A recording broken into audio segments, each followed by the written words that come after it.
स्वागत है आप सभी का खिलाड़ी नंबर 1 में। नमस्कार, मैं हूं आपके साथ नूपुर जैन कुनिया। शो की शुरुआत करते हैं। बिग ब्रेकिंग खबर आपकी स्क्रीन्स पर आपको नजर आएगी। चंद्रा साहब की तरफ से जो टाटा सन्स के चेयरमैन है, उनकी तरफ से इस्तीफा फिलहाल आते हुए नजर आ रहा है। 18 अगस्त को एजीएम होनी थी, उसके पहले ये इस्तीफा यहाँ पर आते हुए दिखा है। हालांकि उनका कहना है कि वो पूरा टर्म जो है वो कंप्लीट करेंगे और उसके बाद वहाँ से उनका जो ये बड़ी खबर आपके सामने आती हुई नजर आ रही है। 18 अगस्त को एजीएम होने वाली है, वहाँ पे ये आने वाला था। फरवरी 2027 तक पूरा टर्म है, वो पूरा करने वाले हैं चंद्रा साहब। और उसके पहले ये बड़ी खबर आपको स्क्रीन पर नजर आएगी।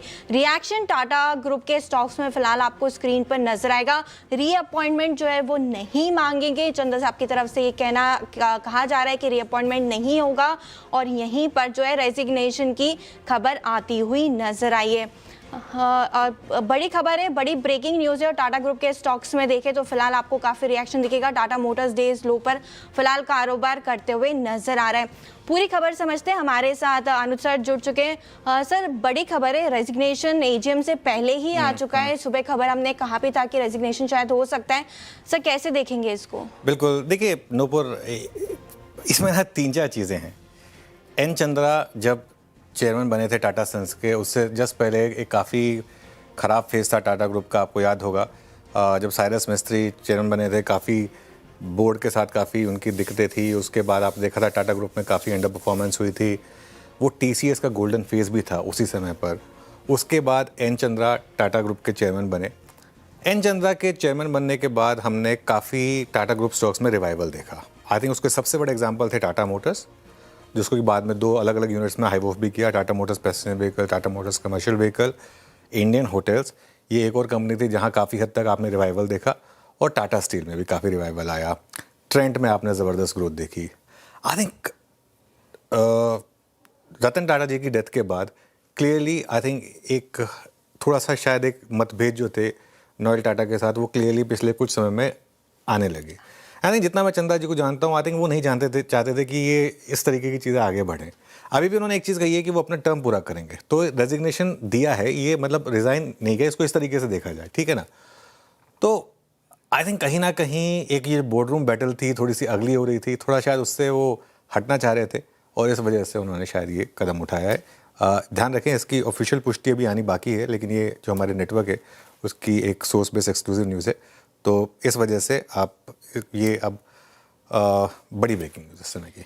बिल्कुल बड़ी ब्रेकिंग न्यूज़ है सर। स्टॉक स्पेसिफिक भी देखें तो रिएक्शन आपको नजर आएगा। सारे टाटा ग्रुप के स्टॉक ने आउट परफॉर्म किया है इनकी लीडरशिप में। अब यहाँ से जो ट्रांजिशन होगा उस पर बाजार फोकस करेगा। सर, स्टॉक स्पेसिफिक देखें तो कैसा रह सकता है? I think Tata Motors passenger vehicle पे सबसे ज़्यादा इम्पैक्ट आएगा, क्योंकि सबसे ज़्यादा टर्न अराउंड वहीं पर आया था। नैनो का फेज आउट करना टाटा मोटर्स में, और आई थिंक ये लॉजिकल भी है। मेरा मानना ये है नूपुर, लेकिन ये अभी देखते हैं थोड़ा सा। आज तो नीजक रिएक्शन है ऑब्वियसली, लेकिन इसके बाद आई थिंक जो 2-3 स्टॉक्स जिनमें ज़्यादा री रेटिंग हुई थी, वहाँ ऑब्वियसली गिरावट का ज़्यादा खतरा होगा। लेकिन अभी भी ये कहना बहुत ज़्यादा जल्दबाजी होगी कि अभी सारे के सारे स्टॉक्स बहुत ज़्यादा गिर जाएंगे, है ना। लेकिन एक चीज़ तो है, अनसर्टेनिटी मार्केट को पसंद नहीं आती है। एक अनसर्टेनिटी तो पैदा हो गई है यहाँ पर। अभी तो आगे जाके पता चलेगा कि, और एक और चीज़ हुई है। अच्छा, एक दिक्कत पता है टाटा ग्रुप के साथ और क्या हुई? टाटा ग्रुप का जब गोल्डन फेज चल रहा था, वो तब था जब इनकी कैश का और टीसीएस बहुत अच्छा कर रही थी। तो इस वजह से टीसीएस में कई बार आप ग्रुप के बाकी जो एक्सपेंशन होते थे उसको फंड करने के लिए टाटा कंसल्टेंसी में टीसीएस में ब्लॉक डील होती थी, क्योंकि टीसीएस में प्रमोटर का स्टेक बहुत ज़्यादा था। पिछले 4-5 साल में टीसीएस ने सबसे ज़्यादा अंडर परफॉर्म किया है, और आई थिंक ये एक और कारण रहा है कि थोड़ा सा आई थिंक प्रेशर रहा होगा जो भी है। एंड आई थिंक ये टीसीएस ने भी काफ़ी अंडर परफॉर्म किया है। ऑफ लेट लास्ट 3 महीने में जरूर चला है, लेकिन 5 साल में तो काफ़ी अंडर परफॉर्म करा है। आई थिंक थोड़ा सा एज एक्सपेक्टेड स्टॉक्स पर इस समय प्रेशर आ रहा है। मेरे ख्याल से एक ट्रेंड एक स्टॉक होगा जहाँ पर शायद मार्केट इसको आगे जाते हुए थोड़ा पॉजिटिवली ले ले, इसकी पॉसिबिलिटी रहेगी। क्योंकि अगर नोएल टाटा अगर बन जाते तो, बट जिसे कहते हैं ये सब कंजेक्चर है। अभी पता नहीं एजीएम से पहले क्या इनको मतलब कुछ अगर सॉर्ट आउट हो जाए और ये रेजिग्नेशन वापस ले लें, ऐसा भी कुछ होगा या नहीं होगा। लेकिन देखिए, एन चंद्रा जी अब जिस स्टेज पे हैं लाइफ के, आई थिंक उन्होंने अपना सब कुछ अचीव कर लिया है ना। काफ़ी स्पिरिचुअल भी हैं वो, तो आई थिंक मेरे ख्याल से तो काफ़ी सोच समझ कर उन्होंने फैसला लिया होगा। और अपना टर्म पूरा करेंगे, लेकिन एक अनसर्टेनिटी डेफिनेटली आ गई है सिस्टम में। बिल्कुल अनसर्टेनिटी डेफिनेटली आ रही है, अपना टर्म डेफिनेटली पूरा करने वाले हैं। फरवरी 2027 तक उनका टर्म है, 18 अगस्त को एजीएम होने वाली है, तो वहाँ पे फोकस रहेगा। सर बहुत बहुत धन्यवाद आपका पूरी खबर समझाने के लिए और स्टॉक स्पेसिफिक भी एक्शन बताने के लिए कि कैसे रह सकता है। लीडरशिप में काफ़ी कुछ देखने को मिला था, अब अनसर्टेनिटी डेफिनेटली रहेगी, लेकिन नज़रें एजीएम पे बनी हुई है। चलिए एक बार मार्केट्स पर भी नज़र डाल लेते हैं और फिलहाल देखें तो निफ्टी आपको यहाँ पे अंडर परफॉर्मेंस नजर आएगी, 125 अंक नीचे जो है आपको नजर आ रहा है। निफ्टी बैंक निफ्टी में आउट परफॉर्मेंस से 200 अंक ऊपर बैंक निफ्टी कारोबार कर रहा है और निचले स्तरों से भी देखें तो यहाँ पे जो है आउट परफॉर्मेंस आती हुई नजर आई है। सेंसेक्स की बात करें तो 400 अंक नीचे वहां पर भी देखने को मिल रहा है। एडवांस डिक्लाइन रेशो की बात करें तो एडवांसेस के फेवर में तो नहीं है फिलहाल, मार्केट डिक्लाइंस के फेवर में ही नजर आएगा। 1700 शेयर गिरने वाली लिस्ट में, 1200 शेयर्स बढ़ने वाली लिस्ट में। खाली आउट परफॉर्मेंस बैंक निफ्टी की तरफ से, वो भी पीएसयू की तरफ से जो परफॉर्मेंस देखने को मिल रही है। एसबीआई सबसे ऊपर, आपको वहां पर ही खरीदारी आती हुई नजर आई है। शो की शुरुआत कर लेते हैं और अपने खिलाड़ियों का भी स्वागत कर लेते हैं। इस हफ्ते हमारे साथ रूपक जी है, ध्वनि जी है और अमोल जी है, तीनों हमारे साथ शो पर जुड़ चुके हैं। उनका स्वागत करेंगे और उनके पोर्टफोलियो रिटर्न्स पर भी जाएंगे। सबसे पहले पोर्टफोलियो रिटर्न्स ही देख लेते हैं। वहाँ पे जो पिछले कल का जो उन्होंने स्टॉक सुझाए थे, उसके बाद ध्वनि जी के पोर्टफोलियो में देखें तो 6% का यहाँ पे जो है नेगेटिव रिटर्न फिलहाल देखने को मिल रहा है। अमोल जी के पोर्टफोलियो की बात करें तो 7% का पॉजिटिव रिटर्न यहाँ पर नजर आएगा। रूपक जी का भी पोर्टफोलियो देखें तो 3% यहाँ पर भी देखने को मिल रहा है पॉजिटिव रिटर्न। चलिए तो कॉल्स ले लेते हैं और कॉल्स के बाद एक बार मार्केट चेक भी करेंगे। सबसे पहले अमोल जी के पास ही चलते हैं, उनके पोर्टफोलियो में सबसे ज्यादा रिटर्न देखने को मिल रहा है। उनका पोर्टफोलियो देखें तो ब्रिगेड एंटरप्राइजेस यहाँ पे ऑलरेडी बुक प्रॉफिट हो चुका है। एमआरपीएल जेनटेक में भी देखें तो प्रॉफिट यहाँ पे आपको नजर आएगा जो देखने को मिला है। अमोल जी गुड मॉर्निंग, स्वागत है आपका शो पे। सबसे पहले आज का जो कॉल है आपका वही बताएं, उसके बाद आगे आपसे और भी कॉल्स डिस्कस करूंगी। जी नमस्ते and good morning. Bank of Maharashtra के साथ जाना चाहूंगा। पोजिशनल पॉइंट ऑफ व्यू से देख रहा हूँ 8150 के आसपास चल रहा है। पोजिशनल टारगेट निकल के आ रहा है 87 के और स्टॉप लॉस उसका रहेगा 7965 का। आज ओवरऑल पीएसयू बैंक में ही बाइंग दिख के आ रही है। हालांकि मार्केट सेटअप वीक है, बट जिस तरीके का रिवर्सल फॉर्मेशन महाबैंक में हुआ है, बैंक ऑफ महाराष्ट्र में हुआ है, शॉर्ट टर्म में ये पॉजिटिव मोमेंटम कंटिन्यू रहने के चांसेस काफी ज्यादा लग रहे हैं। सर एक बार टारगेट्स बता देंगे क्या फिर से? 87 टारगेट और स्टॉप लॉस रहेगा 7965। 87 के टारगेट्स के लिए बैंक ऑफ महाराष्ट्र में खरीदारी की सलाह अमोल जी की तरफ से आती हुई नजर है। 79.65 का स्टॉप लॉस लगाना है और पीएसयू बैंक्स में अच्छा खासा मोमेंटम देखने को मिल रहा है। रूपक जी के पास चलते हैं और उनका भी पोर्टफोलियो एक बार वहां पर नजर डाल लेते हैं और उसके बाद उनसे आज की पिक भी लेंगे। कोहान्स लाइफ और दिव्यानी इंटरनेशनल यहाँ पे जो है स्टॉप लॉस हिट होते हुए नजर आया है, तो यहाँ पे कल उन्होंने सुझाए थे, लेकिन आज उनका फोकस कहाँ पर है उस पर बात कर लेते हैं। रूपक जी गुड मॉर्निंग, आज कौन सा स्टॉक, कौन सी चॉइस रहेगी आपकी? Good morning. तो आज का कॉल रहेगा केपीआईएल। स्टॉक ने सिग्निफिकेंट मूव ऑलरेडी दिखाया, बट यहाँ से भी सिग्निफिकेंट और अपसाइड दिख सकता है, तो बाई की सलाह रहेगी केपीआईएल में। Target for the target of 1550 और नीचे स्टॉप लॉस डालना होगा 1400 का। एक बार स्पेल करेंगे क्या फिर से स्टॉक का नाम आपके लिए स्क्रीन पर पुल अप करने के लिए, दर्शकों के लिए? Kalpataru power limited. Kalpataru power limited, okay sir. Stop loss और टारगेट फिर से एक बार बता दीजिए। जी हाँ, टारगेट रहेगा 1550 और स्टॉप लॉस रहेगा 1400।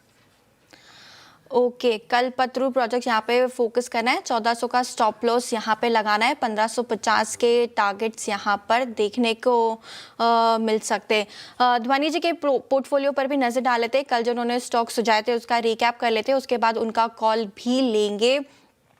कल उन्होंने लोरा डेवलपर्स यहाँ से एग्जिट ले लिया। सीसीएल प्रोडक्ट्स यहाँ पे ओपन पोजीशन में, मार्क्स एंड फार्मा देखें तो यहाँ पे बुक प्रॉफिट हो चुका है। ध्वनि जी गुड मॉर्निंग, आज कौन सा स्टॉक पिक करेंगे आप? Good morning. आज का मेरा जो पिक रहेगा वो रहेगा यहाँ पे ऑन द सेल साइड रहेगा, इन्फोसिस के अंदर।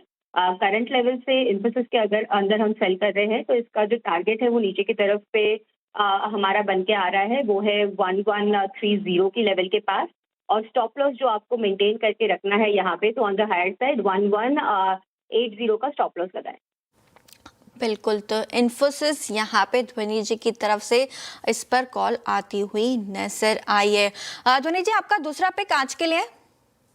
दूसरा पिक अभी होल्ड पर रखेंगे। ड्यूरिंग द मार्केट एक सेटलमेंट मिलता है या फिर ब्रेकआउट मिलता है तो वहाँ पे पोजीशंस बनाएंगे। ओके, तो दूसरे पिक के लिए वेट एंड वॉच की स्ट्रैटेजी ध्वनि जी की तरफ से। रूपक जी, आपका दूसरा पिक आज के लिए? दूसरा पिक रहेगा हिंद कॉपर। स्टॉक ने अच्छा खासा मोमेंटम दिखा रहा है और बाई की सलाह रहेगी फॉर अ टारगेट ऑफ 600 और नीचे स्टॉप लॉस डालना होगा 544 का। 544 के स्टॉप लॉस के साथ खरीदारी की सलाह हिंदुस्तान कॉपर पर रूपक जी की तरफ से आती हुई दिखी है। अमोल जी, आज के लिए आपका दूसरा पिक कौन सा रहेगा? वेट करना चाहूंगा सेकंड हाफ में। आई थिंक शॉर्ट साइड पे भी यही मोमेंटम कंटिन्यू रहा मार्केट में, तो शॉर्ट साइड पे भी फोकस रहेगा। बिल्कुल, वेट की स्ट्रैटेजी अमोल जी की तरफ से भी आती हुई नजर आई है। वक्त हो चुका है छोटे से ब्रेक का, लेकिन बड़ी खबर है, टाटा ग्रुप स्टॉक्स में रिएक्शन फिलहाल देखने को मिल रहा है। आपका ही मत जाएगा, जल्द लौटेंगे थोड़ी सी देर में।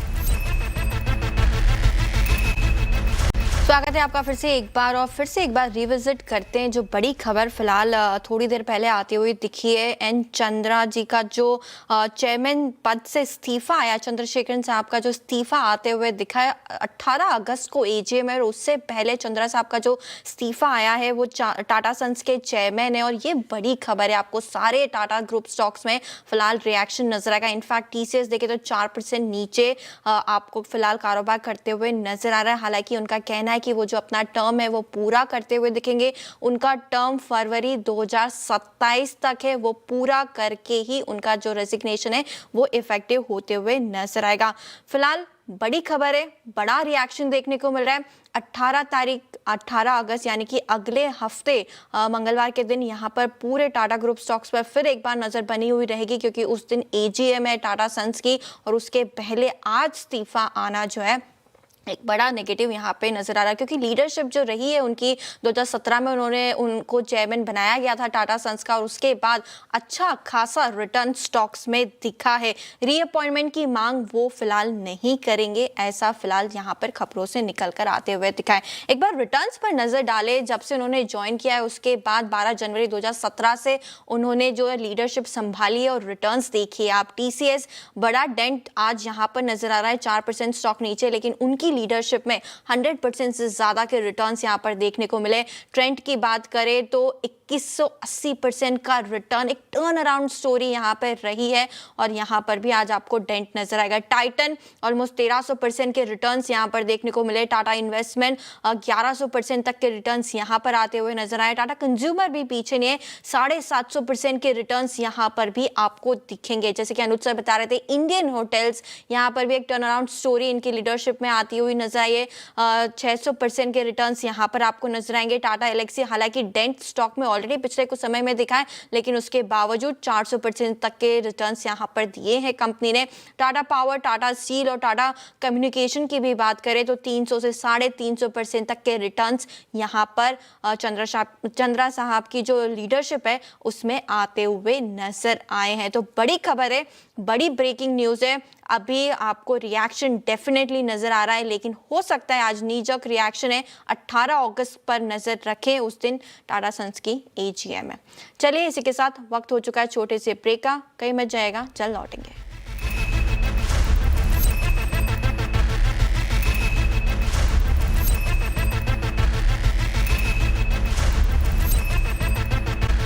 स्वागत है आपका फिर से एक बार खिलाड़ी नंबर 1 पे। और फटाफट से रिकैप कर लेते हैं रिटर्न्स का और पोर्टफोलियो रिटर्न्स का। आज जो स्टॉक सुझाएं, शुरुआत करेंगे ध्वनि जी के पोर्टफोलियो के साथ। स्टॉक देखें तो सीसीएल प्रोडक्ट ओपन पोजीशन यहां पर है, टारगेट 1250 के देखने को मिल सकते हैं। इन्फोसिस बिकवाली की सलाह 1130 यहां पे टारगेट है, और स्टॉप लॉस लगाना है 1180 रुपए का। एक बार पोर्टफोलियो के जो प्रॉफिट एंड गेन्स है वो भी देख लेते हैं। सीसीएल प्रोडक्ट में देखें तो नेगेटिव आपको रिटर्न नजर आएगा। इन्फोसिस में भी देखें तो यहाँ पर थोड़ी कमजोरी देखने देखने को मिल रही है। बैंक ऑफ महाराष्ट्र अमूल जी की तरफ से आज सुझाया स्टॉक खरीदारी की सलाह, टारगेट 87 के, स्टॉप लॉस लगाना है 75.6 रुपीज़ का और यहाँ पर देखें तो 0.1% का फिलहाल प्रॉफिट की तरफ बढ़ता हुआ ये स्टॉक। रूपक जी ने आज सुझाया कल्पतरु प्रोजेक्ट, यहाँ पे 1550 रुपए के टारगेट्स देखने को मिल सकते हैं, स्टॉप लॉस लगाना है 1400 रुपए का और फिलहाल यहाँ पर रिटर्न्स देखें तो पॉजिटिव में % तक का रिटर्न आपको फिलहाल स्क्रीन पर नजर आएगा। पोर्टफोलियो रिटर्न्स भी देख लेते हैं हमारे खिलाड़ियों के। धोनी जी का पोर्टफोलियो ऑलमोस्ट 3% के नेगेटिव रिटर्न्स यहाँ पर फिलहाल देखने को मिल रहे हैं। अमूल जी का पोर्टफोलियो सबसे आगे है, 7% का पॉजिटिव गेन यहाँ पर आपको नजर आएगा। रूपक जी के पोर्टफोलियो पे नजर डालें तो 2% की कमजोरी यहाँ पर भी आती हुई नजर आई है। धोनी जी, अमूल जी, रूपक जी, आपका बहुत बहुत धन्यवाद आज समय देने के लिए और हमारे साथ इस शो में जुड़ने के लिए। चलिए तो इसी के साथ खिलाड़ी नंबर 1 में आज के लिए इतना ही। आपका ही मत जाएगा, जल्द लौटेंगे। नमस्कार।